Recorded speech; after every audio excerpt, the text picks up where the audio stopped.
Halo. Selamat siang semuanya. Selamat siang teman-teman. Halo semuanya. Selamat siang. Bagaimana dengan kabar kalian? Apakah semuanya sehat-sehat saja? Kabar kami di sini Sehat semuanya. sehat ya. Ya. Sudah makan siang? Kalau belum makan siang, setelah ini ayo kita makan bersama ya. Ayo. Ngomong-ngomong, hari ini kita mau belajar tentang kata fungsi dan kata Preposisi. ya. Kata fungsi dalam bahasa Jepang artinya ginogo ya, dan kata preposisi artinya Zenjishi. ya. Jadi kalian semua sudah siap? Kalau sudah siap, ayo kita mulai saja ya. Ayo kita belajar semuanya. Tolong diingat. Oke, halo semuanya. Bagaimana dengan pelajaran sebelumnya? Semuanya masih ingat? Apakah sudah dipakai? Oke, semuanya hebat ya. Hari ini kita belajar lagi yuk. Yang pertama kita belajar kata adalah. Oke, adalah ini dipakai waktu menjelaskan sesuatu ya. Dan orang Indonesia waktu bicara jarang pakai adalah ya. Biasanya hanya dipakai untuk kata tulis saja. Oke, misalnya, aku adalah orang Indonesia. Kamu adalah orang Jepang. Artinya, watashi wa Indonesia jin desu. Anata wa Nihonjin desu. Jadi, adalah artinya wa. Oke, semuanya sudah mengerti? Ya, jadi karena waktu bicara kita tidak pakai adalah, karena kalau waktu bicara pakai adalah terdengar aneh ya. Kita ke contoh percakapan yuk. Aurelia sini deh. Hai, Kamu adalah Reta. dadang.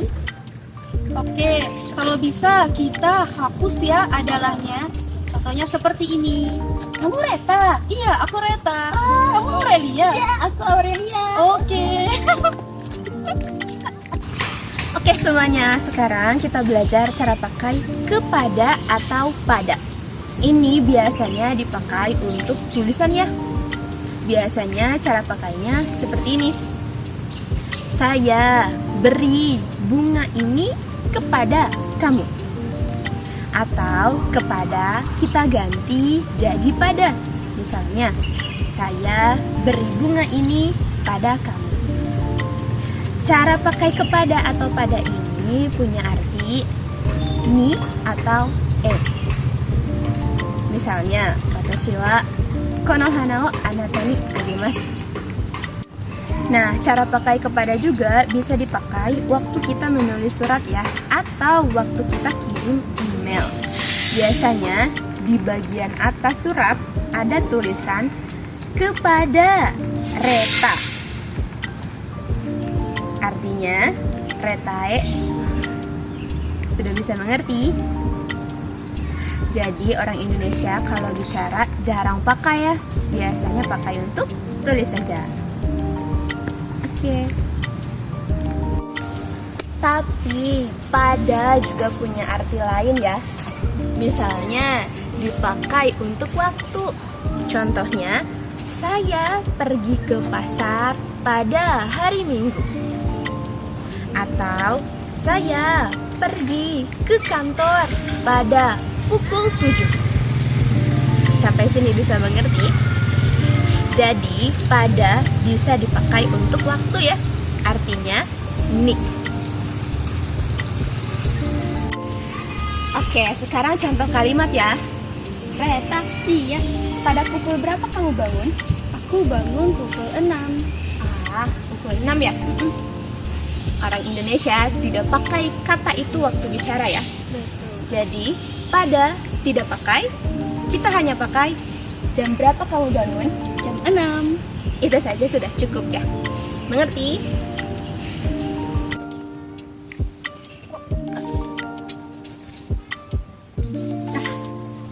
Oke teman-teman, bagaimana dengan pelajaran yang tadi?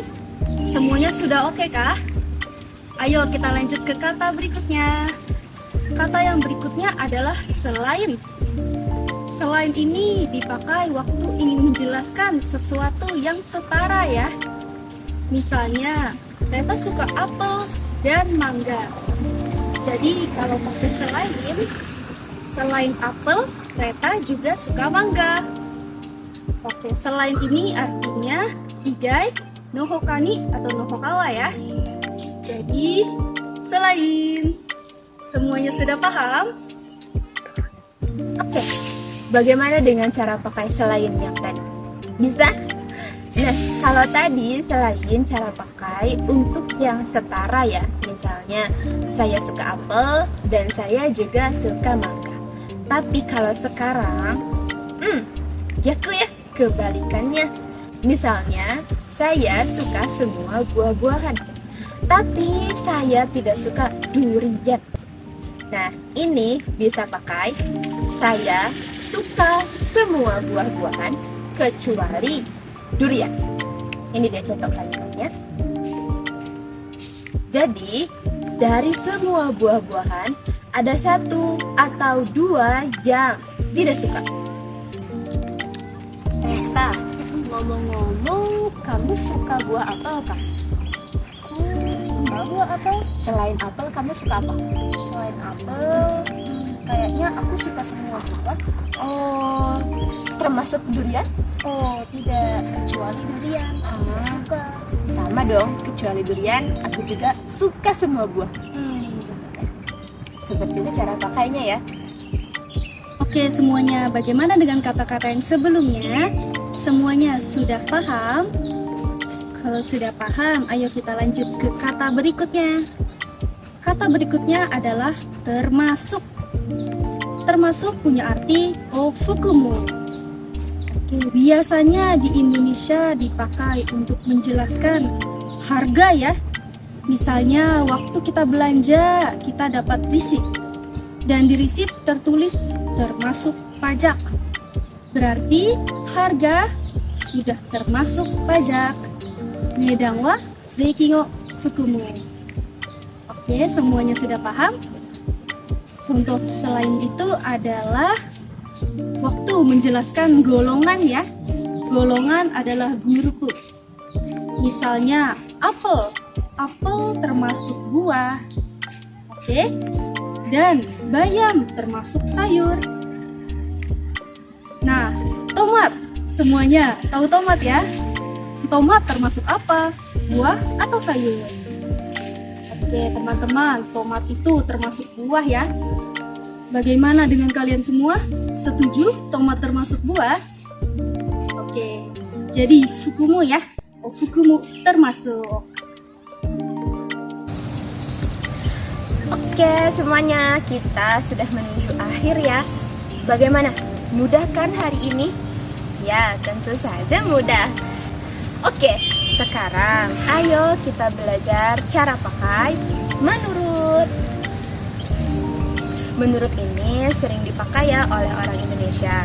Contohnya, menurut saya, Reta adalah orang yang baik. Atau setelah menurut, kita pakai berita. Menurut berita, hari ini akan turun hujan. Kedua kalimat tersebut punya arti di sini.